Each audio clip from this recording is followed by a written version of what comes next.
Assalamualaikum warahmatullahi wabarakatuh. Perkenalkan, nama saya Yuli Kurniansyah dengan NIM 23650012. Saya dari kelas A, Prodi Teknik Informatika, Fakultas Teknik, Universitas Dayanu Iksanuddin. Pada video kali ini saya akan menuntaskan tugas pertama dengan mata kuliah Manajemen Proyek Informasi Teknologi, di mana tugas ini saya akan membahas atau mereview dua materi. Yang pertama itu materi Manajemen Proyek Informasi Teknologi atau pengantar manajemen proyek. Kemudian materi kedua itu yaitu manajemen proyek TI. Oke, pertama saya akan mereview untuk materi yang pertama, yaitu manajemen proyek informasi teknologi. Yang pertama itu pengantar. Oke, manajemen proyek perangkat lunak merupakan bagian penting dalam pembangunan perangkat lunak. Sekalipun tidak bersifat teknik seperti pengkodean, hal-hal dalam manajemen proyek PL ini mampu menentukan apakah proyek akan berjalan dengan baik sehingga menghasilkan produk yang baik. Nah, adapun hal-hal yang berkaitan dengan manajemen PL adalah yang satu yaitu pengelolaan personal dan koordinasi tim, kedua masalah atau problem, dan yang ketiga yaitu proses. Masuk ke terminologi. Nah, manajemen proyek. Nah, manajemen proyek merupakan aplikasi pengetahuan, keahlian, alat bantu, dan teknik untuk mengolah aktivitas proyek dalam menghadapi kebutuhan dasar stakeholders, kliens, dan memprediksi berbagai hal yang berkaitan dengan proyek. Nah, ataupun dengan kata lain, manajemen proyek adalah proses melingkupi, merencanakan, menyediakan staf, mengorganisasi, mengarahkan, dan mengontrol pengembangan sebuah sistem yang dapat diterima dengan biaya minimal dan dalam jangka waktu tertentu. Oke, masuk ke selanjutnya yaitu manajemen personal, produk, dan proses. Nah, manajemen proyek perangkat lunak mengatur 4 hal penting. Yang pertama yaitu personal, yang kedua masalah atau problem, yaitu berkaitan dengan produk, dan yang ketiga yaitu proses, dan yang keempat yaitu proyek atau tambahan. Di sini dia sangat penting. Yang selanjutnya itu ada 4 hal yang berurutan mulai dari yang paling penting. Nah, personal mendapat tempat paling penting karena tanpa personal baik dan tepat, maka 3 hal lain tidak bisa berjalan dengan baik. Oke, lanjut ke kategori personal. Nah, personal pembangunan PL melibatkan banyak personal dan dikategorikan dalam 5 kategori. Kategori yang pertama yaitu manajer senior, di mana dia menentukan usaha yang dikerjakan dan pemegang keputusan dalam proyek.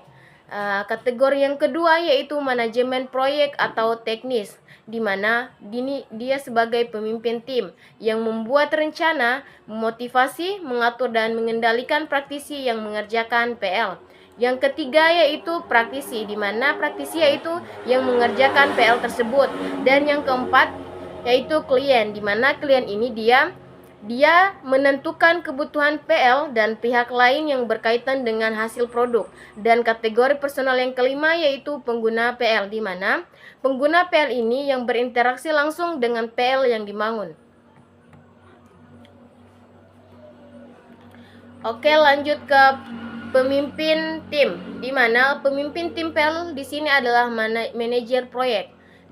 Nah, seorang pemimpin tim diharuskan mempunyai keterampilan memimpin yang cukup. Nah, seseorang tidak menjadi pemimpin tim secara kebetulan, tapi sungguh-sungguh karena punya kemampuan secara personal oleh pemimpin tim.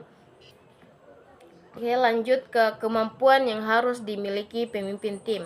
Yang pertama yaitu mampu memotivasi, yang kedua mampu berorganisasi, yang ketiga mampu mendorong keluarnya ide-ide baru, yang keempat mencari penyelesaian masalah atau problem solving, yang kelima mampu menjadi manajer, keenam mampu menghargai kerja, dan ketujuh yaitu mampu mengenali tim.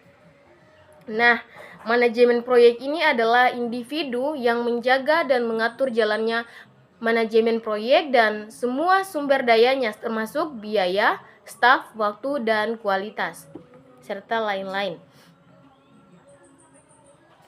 Oke, lanjut di masalah atau yang berkaitan dengan produk yang dikerjakan. Yang pertama itu masalah. Nah, masalah itu adalah sesuatu yang menghambat tercapainya tujuan atau goal. Yang kedua, oleh karena itu kita harus mengamati masalah pada awal dimulainya sebuah proyek. Di ruang lingkup masalah yang pertama yaitu konteks, di mana bagaimana PL yang dibangun dapat memenuhi sebuah sistem, produk atau konteks bisnis yang besar, serta batasan apa yang ditentukan sebagai hasil dari konteks tersebut. Tujuan informasi. Nah, tujuan informasi merupakan objek data pelanggan apa yang dihasilkan sebagai output dari perangkat lunak. Yang ketiga, fungsi dan unjuk rasa. Fungsi apa yang dilakukan oleh PL untuk mentransformasi input data menjadi output. Adakah ciri khusus yang akan ditekankan? Nah, oke, masuk ke project. Nah, project adalah urutan atau sementara aktivitas-aktivitas unik, kompleks, dan terkoneksi yang memiliki satu tujuan atau sasaran dan harus dilengkapi dengan waktu yang spesifik, sesuai dengan anggaran dan sesuai dengan spesifikasi. Nah, manajemen proses merupakan aktivitas mendokumentasi, mengelola, dan secara terus-menerus memperbaiki proses pengembangan sistem. Oke, lanjut ke berikutnya. Ada 3 hal yang harus diperhatikan dalam pengelolaan proyek. Yang pertama yaitu keterbatasan lingkup proyek atau project constraint. Dia merupakan sesuatu yang secara potensial membatasi proses-proses dalam proyek yang meliputi 3 hal. Yang pertama yaitu time atau waktu yang dibutuhkan dalam menyelesaikan proyek. Ada beberapa event yang memaksa dalam timeline proyek, yaitu opportunity atau kesempatan, limitation atau keterbatasan, dan competition atau kompetensi. Dua hal yang harus diperhatikan berikutnya yaitu cost, di mana cost ini adalah semua biaya yang dibutuhkan dalam proyek. Nah, semua sumber daya yang dibutuhkan untuk menyelesaikan proyek tergantung pada biaya. Pentingnya manajer proyek di sini. Dia akan melakukan estimasi, di mana setelah itu adalah memonitoring semua limitasi ini supaya proyek-proyek aman dan terjaga. Yang ketiga yaitu quality, di mana quality ini adalah semua hal yang dikerjakan dalam proyek harus menghasilkan sistem pada waktu dan dalam budget yang ditentukan, namun tetap dalam kualitas terbaik yang dapat dicapai. Yang selanjutnya yaitu fase proyek atau project phase. Nah, di mana dia persiapan atau initiation, di mana mengenali kebutuhan yang berhubungan dengan proyek untuk menangani masalah-masalah. Yang kedua yaitu perencanaan atau planning. Nah, perencanaan ini dia ketika mendefinisikan rencana yang akan digunakan untuk menyelesaikan tujuan akhir atau requirements gathering. Yang ketiga yaitu pelaksanaan atau eksekusi. Nah, di mana eksekusi ini dia mengkoordinasi staf dan sumber daya penting lainnya seperti yang sudah ditetapkan dalam perencanaan. Yang keempat yaitu pengawasan atau controlling, di mana untuk controlling ini dia akan memonitoring secara konstan terhadap overall progress dalam proyek dan menjaga integritas tujuannya. Yang kelima yaitu sosialisasi, di mana sosialisasi atau close out ini merupakan formalisasi penerimaan kesuksesan suatu proyek dari stakeholders atau klien. Nah, adapun fungsi-fungsi dalam manajemen proyek, yang pertama itu yaitu scoping atau ruang lingkup, yang kedua planning atau perencanaan, yang ketiga estimasi atau perkiraan, yang keempat yaitu scheduling atau pengaduan, yang kelima organizing atau pengorganisasian, yang selanjutnya direction yaitu pengarahan, kemudian controlling pengontrolan, dan terakhir closing atau penutupan. Nah, adapun proyek dianggap kesuksesan jika akan mencapai tujuan utama. Yang pertama itu tepat waktu atau on time, yang kedua sesuai anggaran atau on budget, yang ketiga kualitas yang memadai, keempat kepuasan pemangkuan kepentingan, kelima manajemen proyek risiko yang baik, keenam pelaksanaan yang efisien, ketujuh pemenuhan persyaratan, kedelapan penerimaan dan implementasi yang lancar, yang terakhir yaitu evaluasi pasca proyek. Oke, selanjutnya penyebab kegagalan suatu proyek. Nah, adapun tujuan yang tidak didefinisikan dengan jelas, yaitu yang pertama kurangnya rencana yang matang, kedua manajemen risiko yang tidak efektif, ketiga kurangnya sumber daya yang mencakupi, keempat komitmen yang kurang dari pemangku kepentingan, kelima perubahan yang tidak terkendali, keenam ketidakmampuan untuk mengatasi konflik, ketujuh kemampuan yang buruk, kedelapan ketidakmampuan untuk belajar dari kesalahan, kesembilan tidak adanya pemantauan dan pengendalian yang cermat, dan yang kesepuluh yaitu perubahan lingkup eksternal. Oke, kemudian masuk di kompetensi manajer proyek, di mana untuk manajer proyek merupakan seorang manajer proyek yang sukses harus memiliki beragam kompetensi dan keterampilan untuk mengelola proyek dengan efektif. Nah, berikut ada beberapa kompetensi yang harus dimiliki oleh seorang manajer proyek. Yang pertama yaitu pemahaman mendalam tentang manajemen proyek. Yang kedua, kemampuan perencanaan yang kuat. Ketiga, kemampuan komunikasi yang efektif. Keempat, kemampuan manajemen resiko.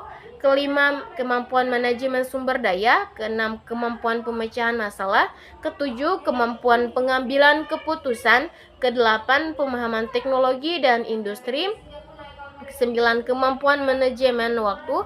Kesepuluh, kemampuan adaptabel atau adaptasi. Yang ke-10 yaitu selanjutnya itu kemampuan leadership atau leader. Selanjutnya itu pemahaman tentang bisnis, dan terakhir itu kemampuan evaluasi pasca proyek.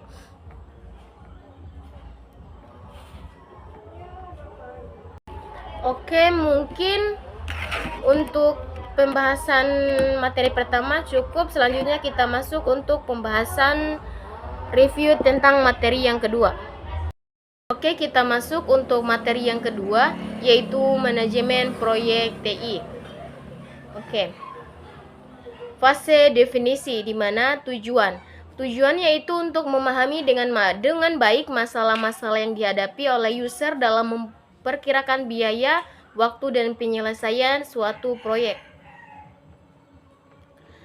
Adapun 3 aktivitas utama pada fase definisi. Yang pertama, memahami dan menganalisa masalah-masalah dari kebutuhan user dalam membuat proyek teknologi informasi. Yang kedua yaitu keputusan apakah proyek dilaksanakan atau tidak. Jika proyek siap dilaksanakan, maka seorang manajer proyek harus menganalisa resiko yang mungkin terjadi yang dapat menggagalkan proyek tersebut.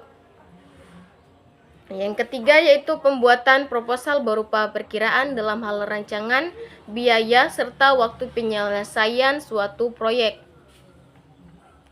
Kemudian dokumen kebutuhan atau requirement atau RD. Yang pertama yaitu dokumen kebutuhan, di mana dokumen kebutuhan adalah dokumen formal yang digunakan untuk mendetailkan kebutuhan atau persyaratan khusus yang harus dipenuhi oleh suatu sistem, aplikasi, atau proyek.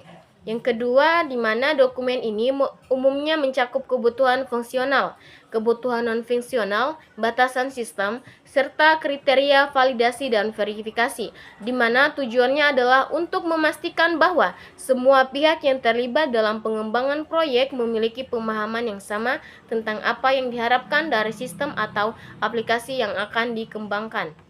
Selanjutnya, dokumen kebutuhan biasanya meliputi pertama yaitu pendahuluan, di mana pendahuluan berisi latar belakang, tujuan dan lingkup proyek. Kedua, deskripsi umum, dia akan menjelaskan perspektif produk, fungsi utama produk, karakteristik pengguna, serta batasan-batasan proyek. Ketiga yaitu kebutuhan spesifikasi, di mana untuk kebutuhan spesifikasi ini dia mendetailkan setiap kebutuhan fungsional dan non-fungsional sistem atau aplikasi. Yang pertama, kebutuhan fungsional. Dia akan menggambarkan fitur dan fungsi yang harus ada di dalam sistem atau aplikasi. Yang kedua, kebutuhan non-fungsional. Dia akan menggambarkan kriteria seperti performa, keamanan, reliabilitas, dan sebagainya. Kemudian keempat yaitu glosarium, di mana glosarium ini dia adalah kata-kata khusus yang digunakan dalam dokumen. Selanjutnya yang kelima yaitu lampiran. Lampiran dia bisa berupa diagram, mockup, atau informasi tambahan lainnya yang relevan dengan dokumen kebutuhan. Keenam yaitu dokumen kebutuhan requirement atau dokumen atau RD. Oke. RD ini atau dokumen kebutuhan dia menyatakan masalah-masalah yang dihadapi user dan solusi umum yang dibutuhkan. Nah, bahasanya berorientasi pada bahasa yang digunakan oleh user sehari-hari dan jauh dari kata bahasa komputer.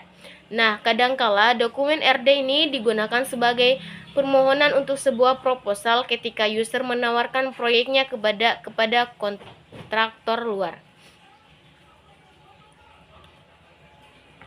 Adapun langkah-langkah dalam pembuatan dokumen kebutuhan, yang pertama itu dia pemahaman proyek, di mana untuk pemahaman proyek ini dia akan memahami tujuan, lingkup, dan sasaran dari proyek. Yang kedua, identifikasi pemangku kepentingan, di mana untuk identifikasi pemangku kepentingan ini dia akan mengetahui siapa saja yang terlibat dalam proyek dan apa peran mereka. Ketiga, wawancara dan diskusi dengan pemangku kepentingan, di mana untuk wawancara dan diskusi dengan pemangku kepentingan ini, dia akan melakukan pertemuan atau wawancara dengan pemangku kepentingan untuk mengumpulkan kebutuhan awal dan mendapatkan pemahaman yang lebih dalam tentang apa yang diharapkan dari sistem atau aplikasi. Yang keempat, analisis pasar. Nah, jika proyek berkaitan dengan produk komersial, analisis pasar bisa membantu untuk memahami tren, persaingan, dan kebutuhan pelanggan. Kelima yaitu studi kelayakan, di mana untuk studi kelayakan ini dia akan menilai apakah proyek yang layak untuk dikerjakan dari segi teknis, finansial, dan operasional. Yang keenam, identifikasi kebutuhan awal.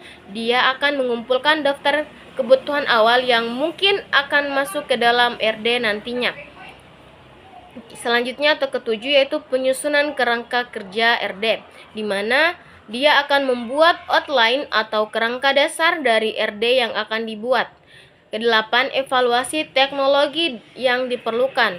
Nah, untuk yang kedelapan ini dia akan menilai teknologi apa saja yang mungkin diperlukan untuk memenuhi kebutuhan proyek.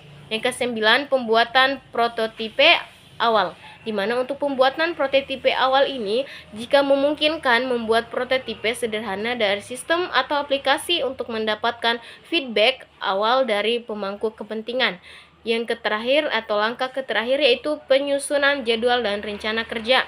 Nah, untuk penyusunan jadwal dan rencana kerja ini dia akan menentukan jadwal dan rencana kerja untuk proses pembuatan RD atau pembuatan dokumen agar prosesnya berjalan lancar dan sesuai jadwal. Oke, selanjutnya kita masuk pada contoh pembuatan sistem informasi perpustakaan universitas. Nah, berikut beberapa hal yang dapat dilakukan sebelum pembuatan dokumen kebutuhan atau RD untuk proyek ini. Yang pertama itu pemahaman proyek. Untuk pemahaman proyek ini dia akan memahami tujuan dari sistem informasi perpustakaan. Yang kedua, identifikasi pemangku kepentingan. Dalam kasus ini, pemangku kepentingan bisa berupa pustakawan, mahasiswa, dosen, staf IT, dan pengelola perpustakaan. Ketiga, wawancara dan diskusi dengan pemangku kepentingan, di mana dia akan melakukan pertemuan dengan pustakawan untuk mengetahui proses kerja saat ini dan fitur apa saja yang diinginkan dalam sistem baru. Yang keempat, analisis pasar. Nah, meskipun ini bukan produk komersial, membandingkan dengan sistem informasi perpustakaan universitas lain dapat memberikan ide fitur apa yang bisa ditambahkan. Yang keempat, studi kelayakan. Nah, untuk studi kelayakan ini dia akan menilai apakah sistem informasi yang diinginkan bisa dibangun dengan sumber daya yang ada, misalnya itu anggaran, tenaga kerja, dan waktu. Keenam, identifikasi kebutuhan awal. Nah, daftar fitur seperti peminjam buku, pengembalian buku, pemesanan ruang baca, notifikasi batas waktu pengembalian, dan lain-lain. Ketujuh, penyusunan kerangka kerja atau RD. Outline dari fitur-fitur yang akan dimaksud, struktur database yang diperlukan, dan teknologi yang digunakan. Kedelapan, evaluasi teknologi yang diperlukan. Kesembilan, pembuatan prototipe awal. Kesepuluh, penyusunan jadwal dan rencana kerja. Nah, jadi setelah semua langkah yang telah dilakukan dengan baik, barulah tim pengembang dapat memulai proses pembuatan dokumen atau RD yang detail dan komprehensif untuk sistem informasi perpustakaan universitas. Nah, masuk ke keputusan pelaksanaan atau tidak melaksanakan proyek. Nah, setelah kebutuhan ditetapkan, langkah berikutnya adalah memutuskan apakah proyek bernilai untuk dikerjakan atau tidak. Kemudian, untuk membantu keputusan itu, suatu studi kelayakan dilakukan untuk menjawab pertanyaan, dapatkah sistem ini dibangun secara teknik? Namun sayangnya tidak semua mungkin secara teknik, sehingga pertanyaan-pertanyaan untuk dijawab diubah menjadi dengan biaya berapa sistem dapat dibangun dan apa keuntungannya. Oke. Nah, dalam suatu studi kelayakan, kita mempertimbangkan semua penyelesaian masalah teknis yang mungkin dan coba untuk memperkirakan biaya dari masing-masing penyelesaian masalah. Di mana untuk suatu proyek yang berukuran besar, kita mempertimbangkan keputusan utama mengenai hardware apa yang digunakan dan apakah akan membuat atau membeli software. Nah, untuk proyek berukuran kecil sampai menengah, studi kelayakan yang formal tidak perlu ditulis. Biasanya cukup dengan mengangkat seseorang untuk mempelajari penyelesaian masalah yang mungkin dan menilai keuntungan-keuntungan. Lanjut. Nah, untuk perkiraan keuntungan ini mungkin saja mudah, tetapi seharusnya tidak dipergunakan, di mana manajer proyek tidak hanya secara teknis dapat dikerjakan. Nah, tetapi juga menjawab pertanyaan yang lebih penting. Apakah proyek ini dapat dikerjakan oleh saya sekarang?